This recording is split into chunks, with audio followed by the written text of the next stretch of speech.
housing subsidy program with the focus on communities that may be seeing a decrease in funding.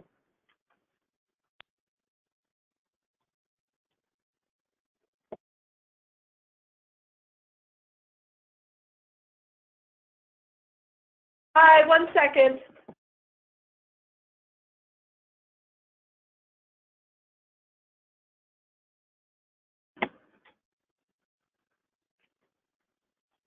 Hi, sorry about that. Okay, so we're going to start things off with some introductions and a review of some logistics, and then do an overview of some ideas on HOPWA modernization in the context of these decreases. We'll then identify the different types of HOPWA assistance we'll be focusing on for today's discussion. Since the HOPWA program does allow for many types of assistance, we want to be clear about the focus of today's discussion. And then we want to hear from you if there's other future conversations you'd like to have about other types of HOPWA assistance. Next, we'll talk about strategies for moving forward, program changes that you may be considering, and lastly, some key things to think about that you may need to do to transition households off of your HOPWA housing subsidy program.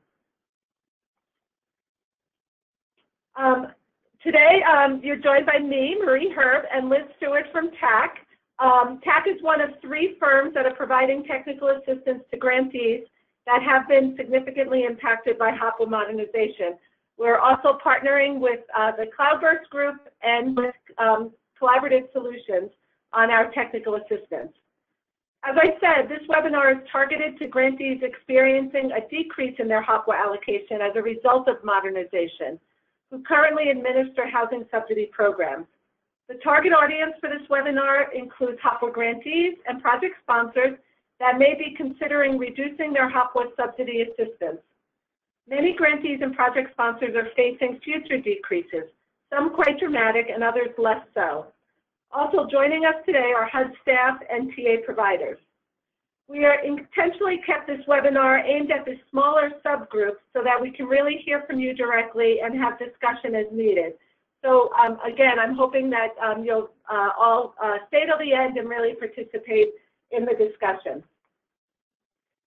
So we're going to, and we're also supported by Rachel Vanderhoff from TAC. She will keep us moving along nicely. And Rachel, thank you. And if you could launch the first poll, that would be great. Okay, I am launching it right now. Okay, the first poll is just asking, who are you? So do you work for a grantee? Do you work for a sponsor agency? Are you HUD staff? Or do you work, or are you you fall into another category? And if you can all just select one, that would be great. And then Rachel will let me know when she's closing the poll, and we'll see who's on today's webinar.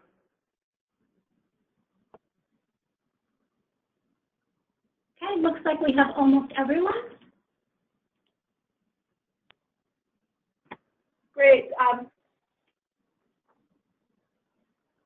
Will you be sharing the results, Rachel? I just did. Are you not seeing it? No. Do you want to read off the results? Sure. I work for 58% said grantee, no one said sponsor agency, 17% said HUD staff, 25% said other. Great, thank you. And I'm just going to jump into one other poll just to, again, kind of get a sense of who's on today's call. So if you could launch poll number 2, that would be great. And in this poll, if you could just answer the question, my level of HOPWA expertise is 1, I am a HOPWA expert. 2, I have some HOPWA knowledge and am comfortable working with the program. And 3, I am a HOPWA novice. I'm kind of new to HOPWA. So we'll take a minute to answer that.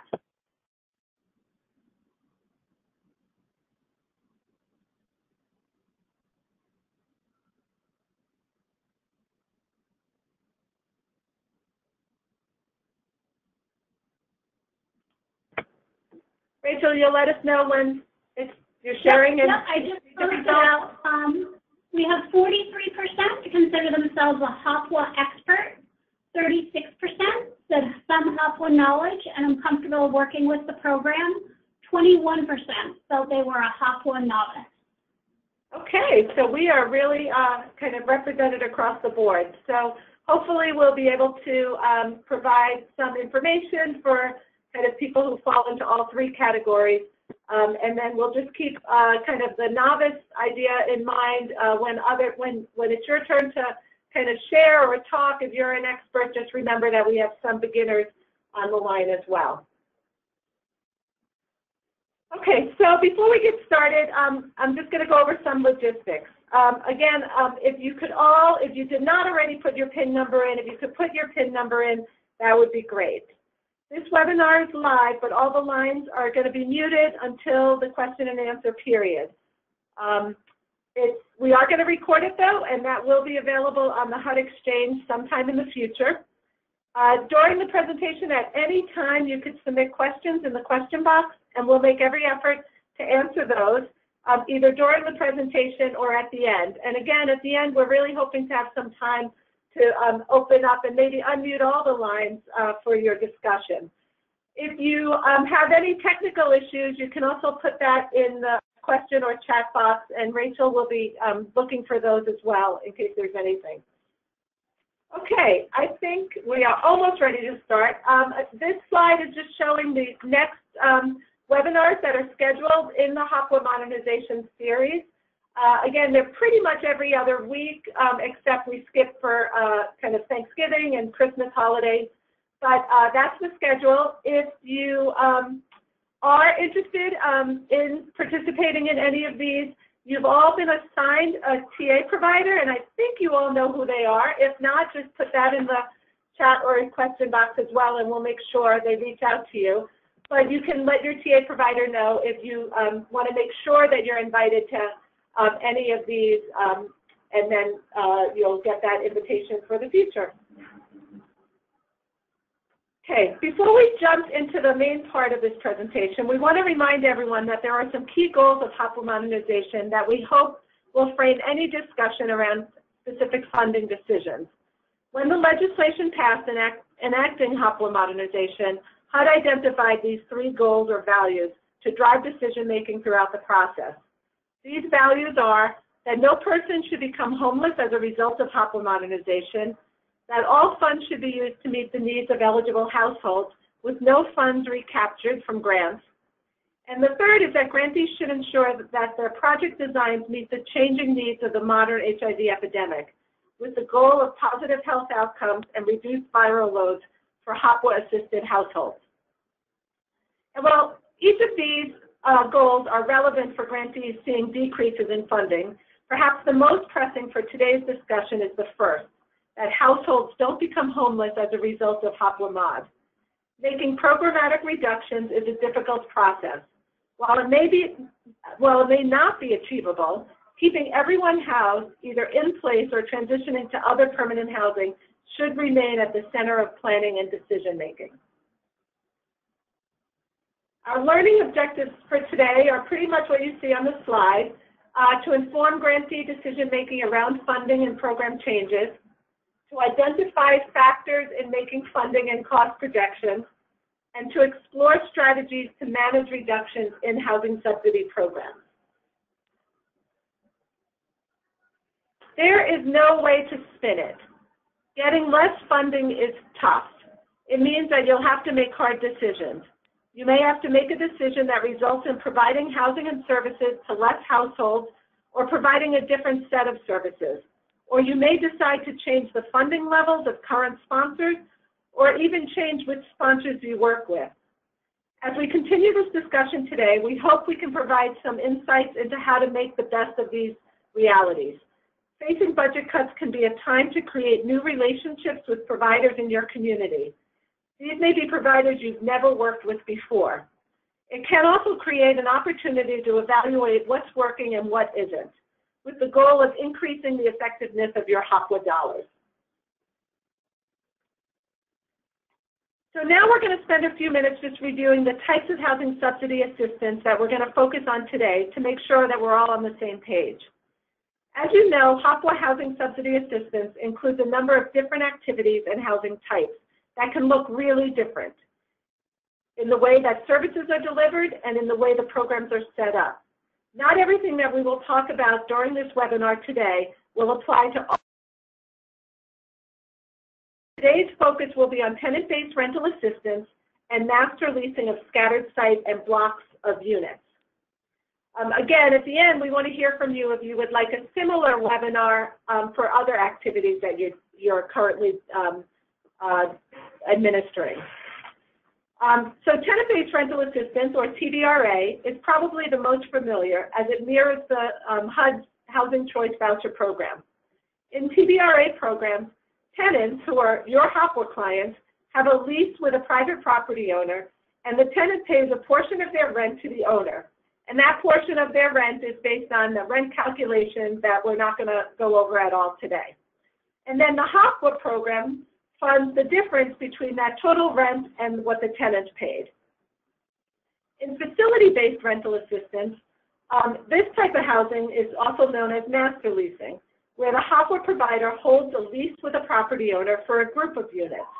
These units can be scattered site, again, throughout many buildings in a neighborhood, or at one single site. The HOPWA provider pays rent to the owner, and then the tenant holds a sublease with the HOPWA provider and pays a portion of their rent to that HOPWA provider. So those are the two differences. Those are what we're going to really talk about today. And we're just going to do one more poll. If Rachel, if you can launch the third one. Yeah, it is launched. And it is great. In this poll, we're asking, do you currently operate a TBRA program, a tenant-based rental assistance program? Do you master lease units, or do you do both?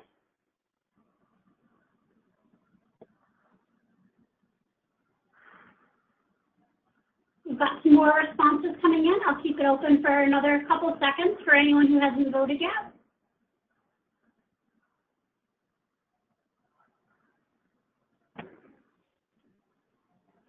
Okay, and we found that 44% said a TBRA program, no one said master lease units, and 56% of you said you operate both. Great. Perfect. Okay, so that's what we're going to talk about today. So now let's really start talking about the steps you can take as you plan for these upcoming changes with your reduced formula. We're going to look at 4 strategies. These steps include developing financial projections, targeting resources, building partnerships, and communicating with your stakeholders. I'm going to talk about the first, the financial projections, and then hand the phone over to Liz to talk about the next 3. A helpful step in dealing with budget cuts is developing financial projections. What we mean by this is a budgeting exercise that helps you identify actual dollar values of the money you expect to come in, which is your funding, and the money you expect to spend, which are your costs. This funding and costs are specific to your housing subsidy assistance program, be it TBRA or the facility-based or master lease program. We really want you to focus in on that budget line item. You may be doing other things as well with your HOPWA grant, but for this kind of discussion and to really kind of see what you can do with your TBRA or master leasing, you want to really zero in on that budget line item. The goal of developing financial projections is to help you determine how many households you can support in your housing subsidy program going forward. Please keep in mind that financial projections are estimates based on past experience and future best guesses. Financial projections aren't perfect, but they can be very helpful for planning. Once you've made some estimates on how much funding you will have, you can start thinking about the cost and what type of changes you might expect to see in the coming years.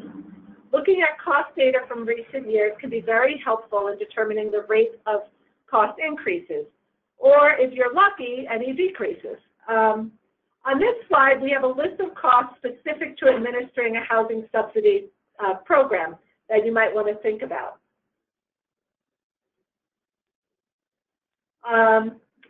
Let's see. So the first is the FMR, or fair market rent, and rent comps. You want to think about, have these increased in recent years? The FMRs come out every October 1st, and you can go back and look at past FMRs, and then the newest ones would have just started a few days ago. And rent comps is really looking at what the housing market is in your community and seeing what are the comparable rents, the comparable units with similar features, and have those rents stayed flat, have they increased, or have they decreased? It's really taking a pulse of the housing market. The staff and program costs, you want to think about at what rate have staffing costs increased in recent years? Are there any planned or expected program cost increases?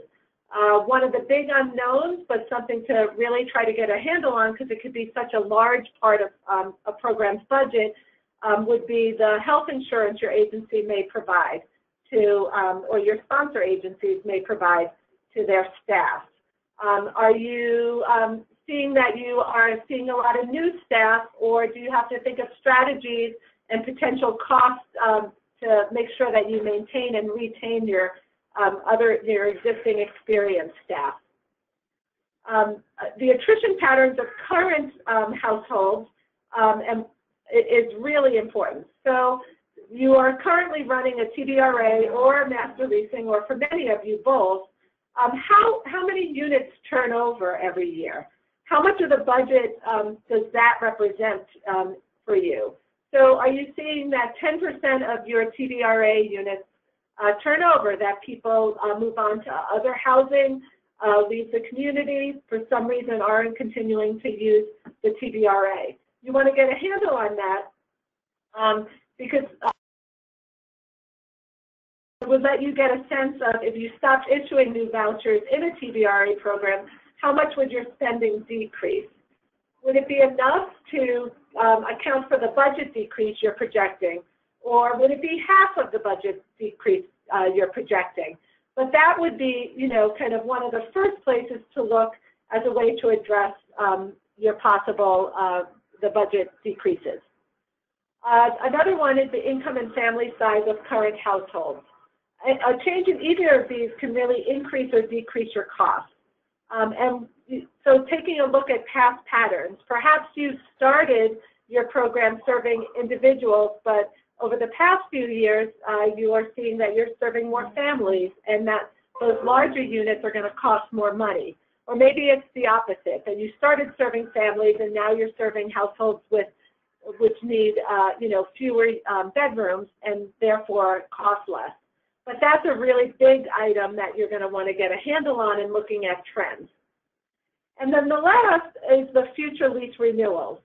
And this probably relates most to those who are doing master leasing.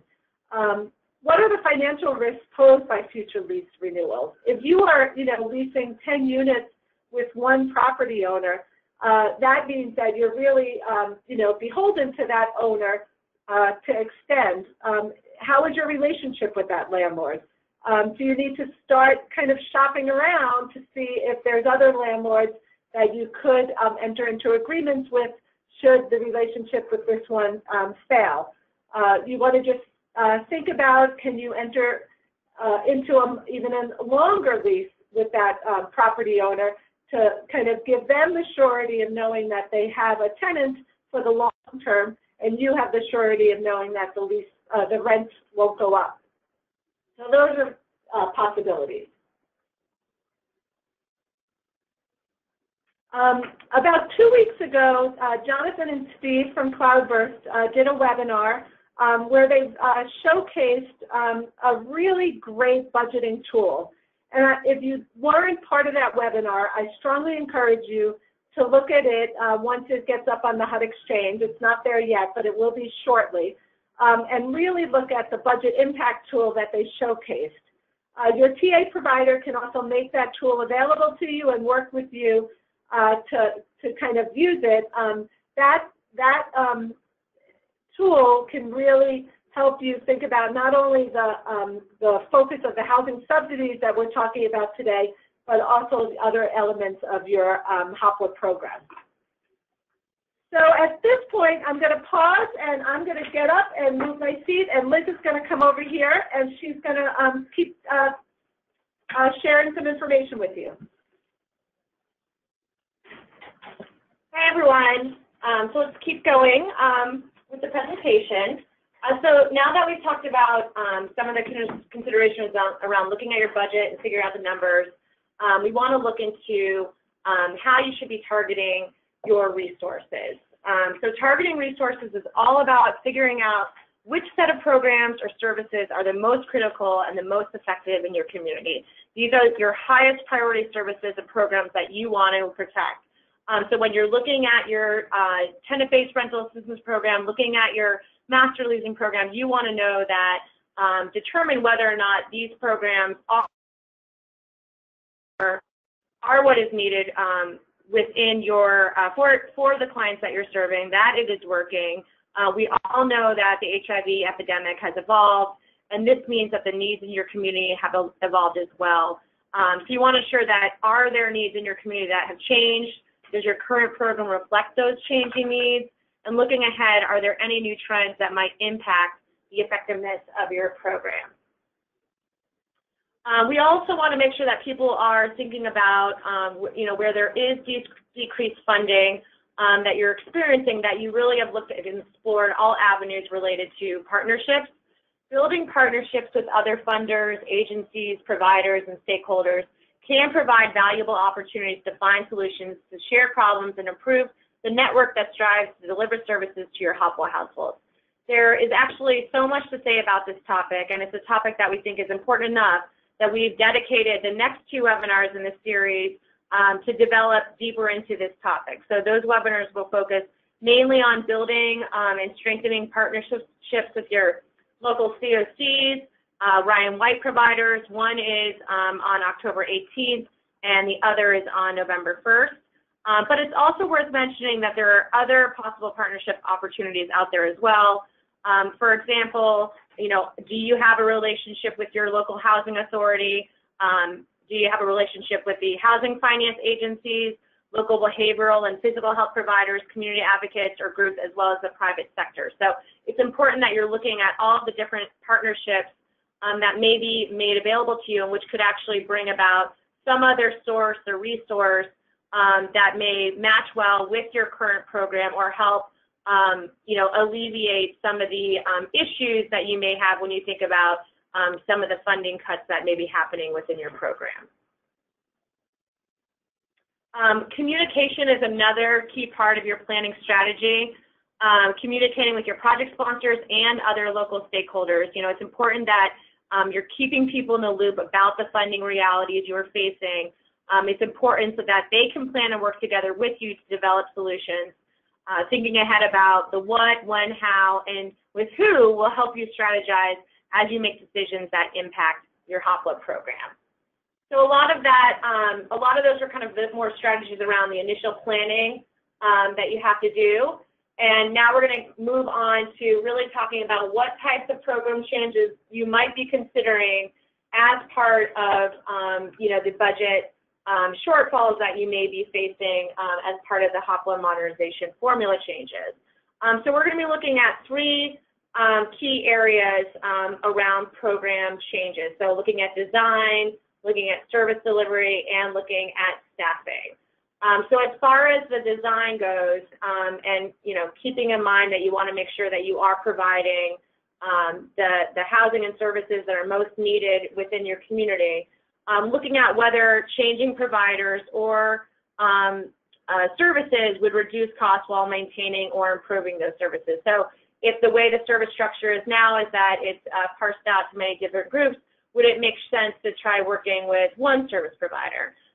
Same thing on sort of the more housing-related tasks. Does it make sense to outsource a specific task, such as housing inspections? So for some of the smaller TBRA programs that are out there, having staff that are doing housing inspections can be pretty costly.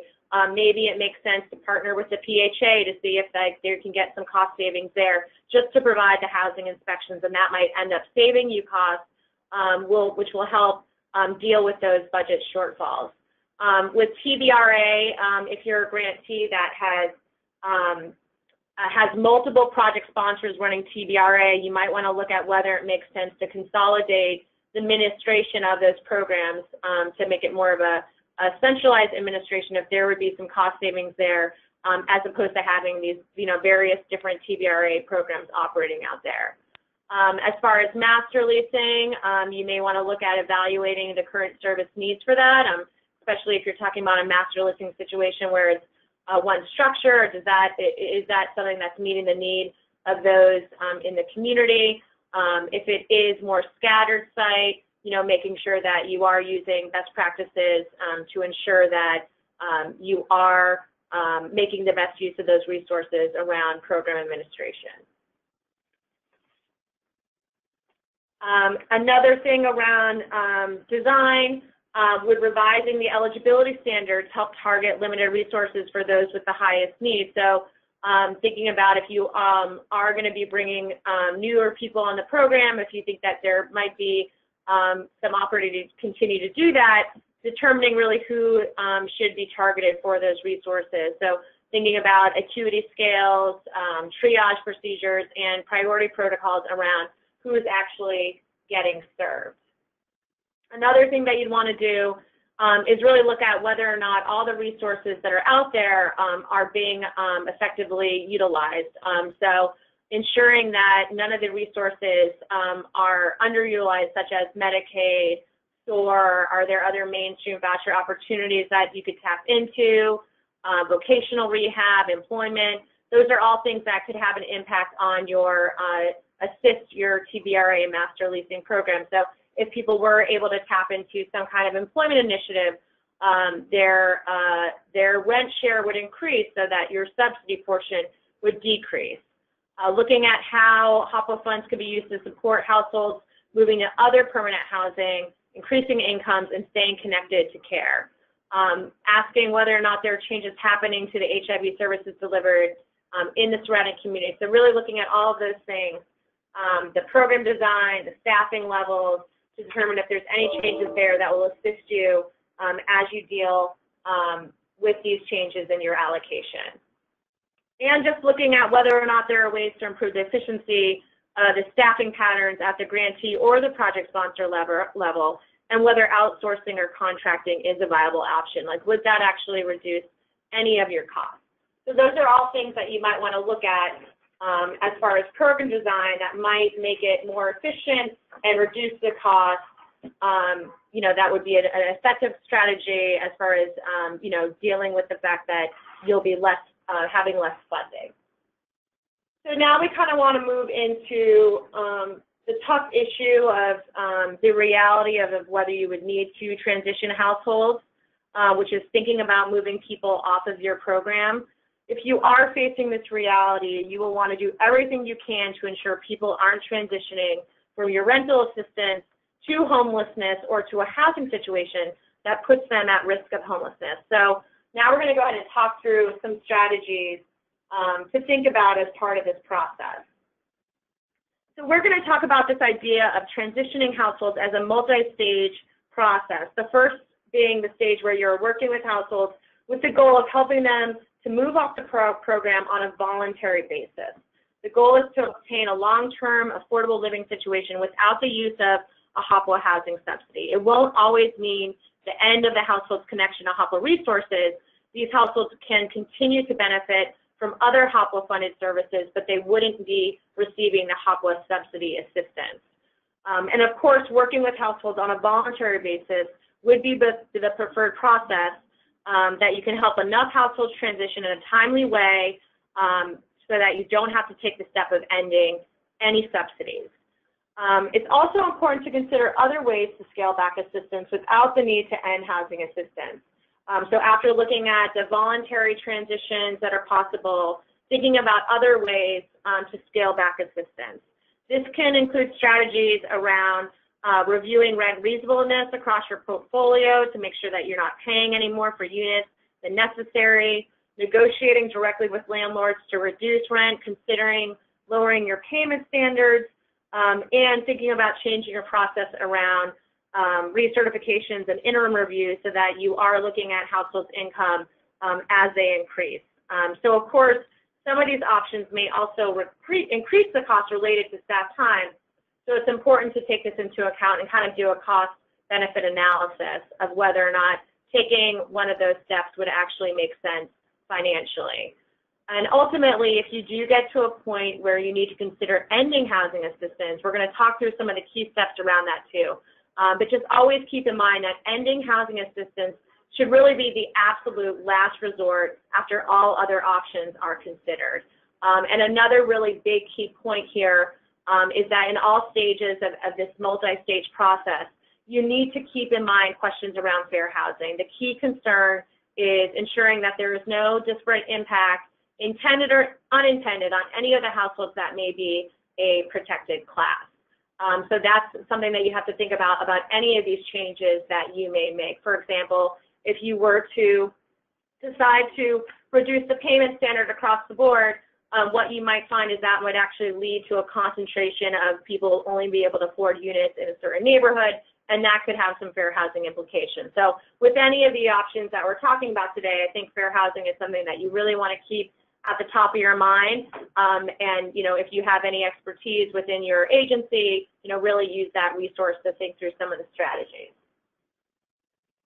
So I think it would be good to get an idea of whether or not any of you have already considered the need to end housing assistance for some households due to budget shortfalls. So Rachel, if you could go ahead and launch this poll, just let us know if this is something that you have considered, if you haven't really considered it yet, or if you're just not sure.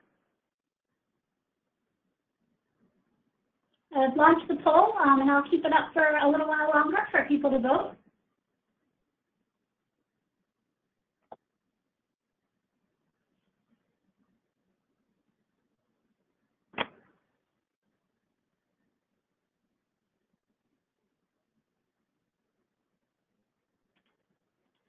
Okay, and the results are that 9% of you said yes, 36% said no, and 55% said not sure. Okay, great. Well, I think it'd be really interesting to hear from the folks that said no, the 36% in the end. If you had kind of already thought about a strategy where you don't think that you'll need to do that, it'd be helpful to share with the group that are right now at a yes and the group that, the majority that still really aren't sure yet. So now I think I want to move into talking a little bit about how you might go about transitioning households voluntarily. So this really would be the best scenario for most of your households, you know, would be that they're likely moving from your HOPWA funded permanent housing program to some other non-HOPWA program. In other words, they'll continue to receive a housing subsidy that provides affordability and stability. And, you know, that may be having an across-the-board policy that requires all households to apply for the resources that are available to them to at least get them onto waiting lists. And so while the waiting list may take years, you know that they're in the queue. And for some of you, you aren't facing immediate budget cuts, rather you're expecting cuts in the future years. So getting folks on those waiting lists now may end up being a critical resource in the years to come. So establishing a policy that all households apply for those non-HOPWA permanent housing resources is one thing that you can do. And this next slide just has a list of some of those potential resources that could assist you with transitioning households onto other subsidy housing types. So housing choice voucher program, there's public housing. If you are serving any veterans, there's VASH. There's Section 811 PRA out there, and that can go to households, you know, that are experiencing homelessness. So there might be an avenue there. Section 202 for any of the elderly population that you serve. Mainstream vouchers, all of the resources that are within the COC. So making sure that you're connected to those folks that are running the coordinated entry, that you know that people are on those lists. Low-income housing tax credit, state programs, and local programs. Another approach you can take in assisting households would be a more targeted strategy, which you can do in addition to an across-the-board strategy that we just discussed. A more targeted strategy would be to take a close look at the households in your program and match up individual households with specific programs that they may be eligible for. So for example, I just mentioned, if you have a veteran family member, you can develop services to provide one-on-one support to help that household with the goal of connecting them to a VAST voucher. Or if you look at the house and you determine that a number have an income in the 50 to 60% income range, you can work with them to connect them with some of the other mainstream housing opportunities out there, like a low-income housing tax credit unit. So making sure that they're on those property lists. You may want to also consider using other HOPWA-eligible services, so things like housing information or case management, to pay for the staff time necessary to provide this one-on-one housing counseling. And with all of this, it's important that as you do this work, you ensure that households who fall into a protected group won't be negatively impacted by this transition, and that you document your work. So examples of a negative impact include moving into housing that's not affordable, or a pattern of moving households that indicate a geographic concentration of poverty. So that would definitely bring up some fair housing issues. And so as far as the documenting your work, you just want to make sure you're keeping file documentation demonstrating your analysis that households will not be negatively impacted from the decisions that you're making around transitioning households. Another strategy that may help you avoid having to end assistance for a household is the shared housing model. This is when two HOPWA-eligible households voluntarily choose to live together in one housing unit, or when a HOPWA household shares a housing unit with another resident who may not be a HOPWA household. So typically you see this model used when two single-person households, but it also could be three single persons or a small family and a single person that are sharing housing together, and there's some cost savings that happen with that as far as the amount of money that you're paying for the unit. Of course, with this strategy, you need to make sure that all habitability and occupancy standards are met, and there needs to be a separate lease and contract executed for each distinct household. The shared housing model is less expensive for the subsidy provider. The rent for one two-bedroom unit is less expensive than the rent for two one-bedroom units, for example. And in the best of cases, it can also provide a built-in support resource between the households that are living together. But one of the other key things to keep in mind on that last bullet there is that this really has to be a voluntary decision of households that either want to live together, or in the case of a single household, if they want to go, for example, find roommates in a shared housing situation. Another option, if you've kind of already looked at all of your options around transitioning households to other resources or looking at the shared housing model, is finding other ways to scale back the amount of assistance that you're paying for. So that can include negotiating directly with landlords to reduce the rent in both TBRA and master leasing situations. So the obvious benefits to this are that the cost will be reduced, but it can require staff time, to do that negotiation. And you want to keep in mind that it could have a negative impact on, the property owners that are participating in the program that, they now have to take a reduced rent. This tactic may be most useful in master leasing situations where there's more leverage in having multiple units rented with a single property owner. Another option that we mentioned before is negotiating a longer lease agreement to prevent cost increases in the near future. You can also consider lowering payment standards. So the grantees are really the one that sets the payment standards. Lowering it would reduce the cost, but there's also on the flip side of that, it also may make it harder to find units in high-cost areas. So that's something that you need to weigh about whether or not that makes sense for you to do that in your community. Another option is conducting interim reviews of a household's income. So I know in some of the programs out there, you may only do an annual lease certification. Even if a household's income increases, you might just wait till the annual mark.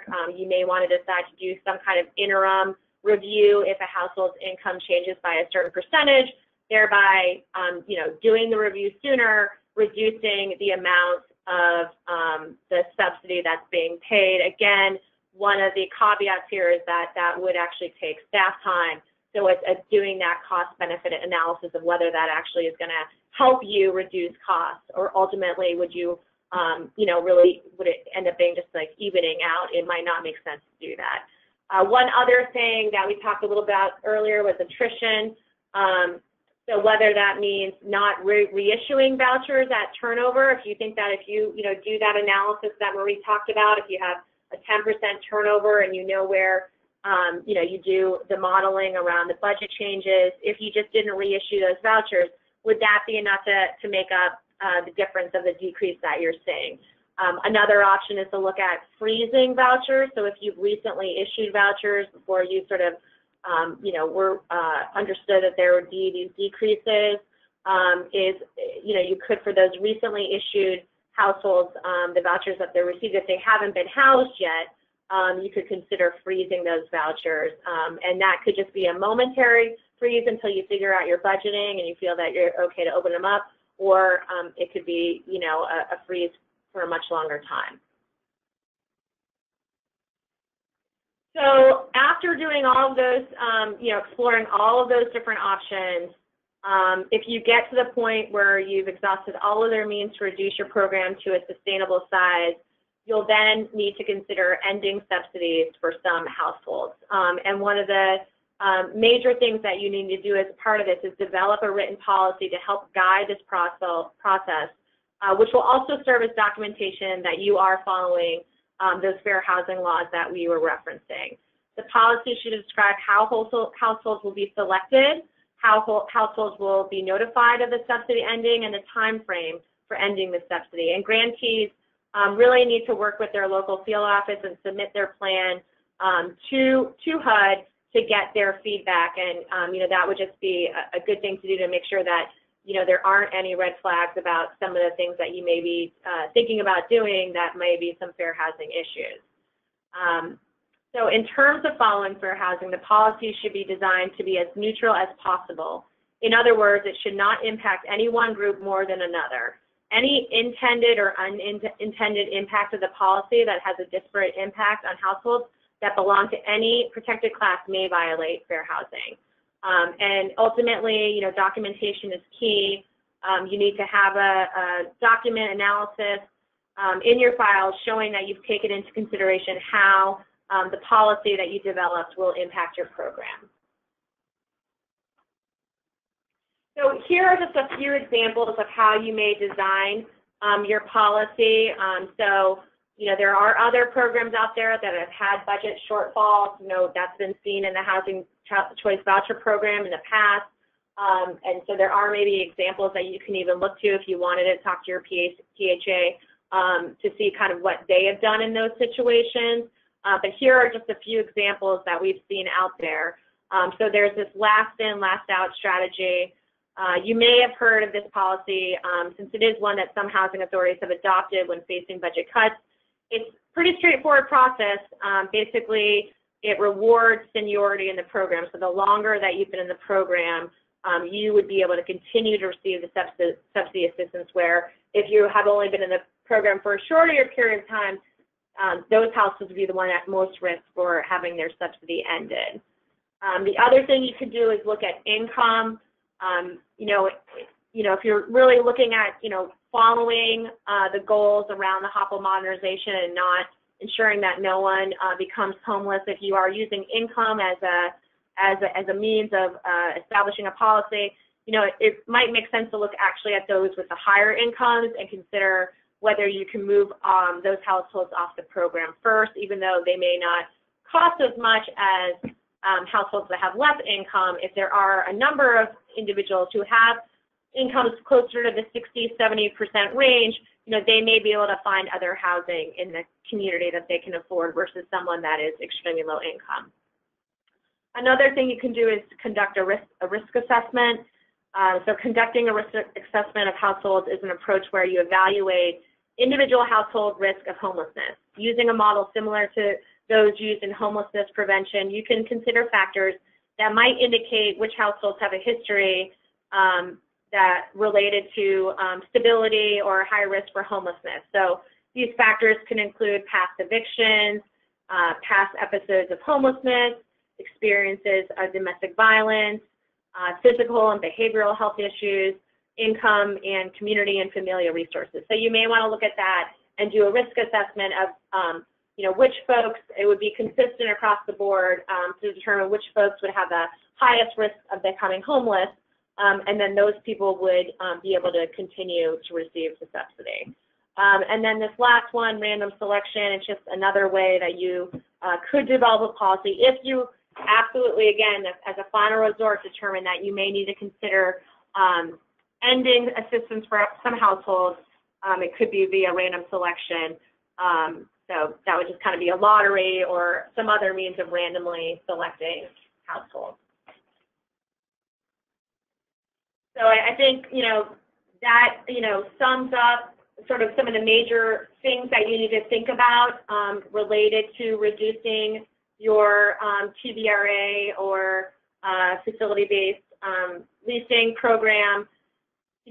It's important just to keep in mind that, HUD and the TA providers, they understand that the funding decreases really are challenging, and it's important to think strategically about whatever decisions that you do make that you're not going to make anyone homeless. If you have specific questions about a policy you're developing or some other concern, you can always submit questions to the HOPWA AAQ. And for those of you that are highly impacted, you can continue to have this conversation with your TA provider. So now I think we're going to go ahead and move into the question and answer portion. I'm going to go through and unmute everyone, but when you're not talking, it would be helpful if you mute yourself just so that there's less background noise.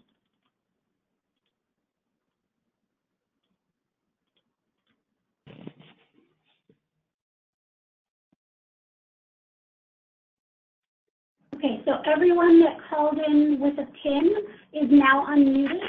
If you did not call in with your phone and a PIN, feel free to type your question in the question box so that we can address it. Great. And Rachel, are there any questions in the question box right now? One just came in. Do you want me to read it out? Sure, that'd be great. Would it be discriminatory practice to require all seniors to apply for senior housing? Well, I think that's a good question. I don't, as far as the fair housing rule, age isn't necessarily part of the protected classes, but I think one of the things I wanted to mention before too is that there are also state and local laws related to fair housing. So not every group that's in the federally protected class may be accounted for there, but then there are other groups. Like I know in some states, veterans are a protected class, so that you want to keep that in mind. So I'm not sure about that. That's something that I think we could look into and maybe put forward to our fair housing experts. But Marie, do you have a thought? Yeah, I was just going to say that maybe one way to address it is just to have the policy that you're encouraging everyone to apply for any resource that they may be eligible for, so that seniors, those over 65, say you would, encourage them to apply for available senior housing. Veterans, you would encourage them to apply for available veteran housing, and et cetera. As just one way to say you're not just targeting one group, you're really just trying to leverage as many available resources as possible. Mm-hmm. Yeah, that would be a smart way of doing it. Again, you're all unmuted, so if anyone wants to ask a question or type it in, and Rachel, if you see any more, just let us know.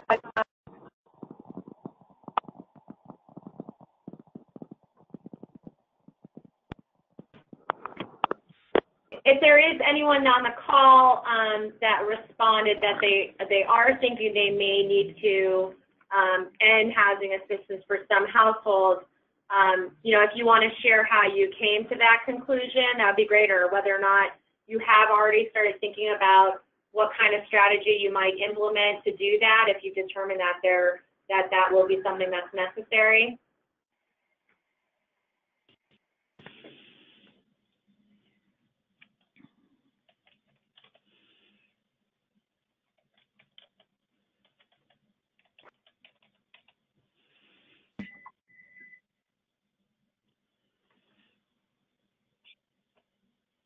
Folks have any other questions about any of the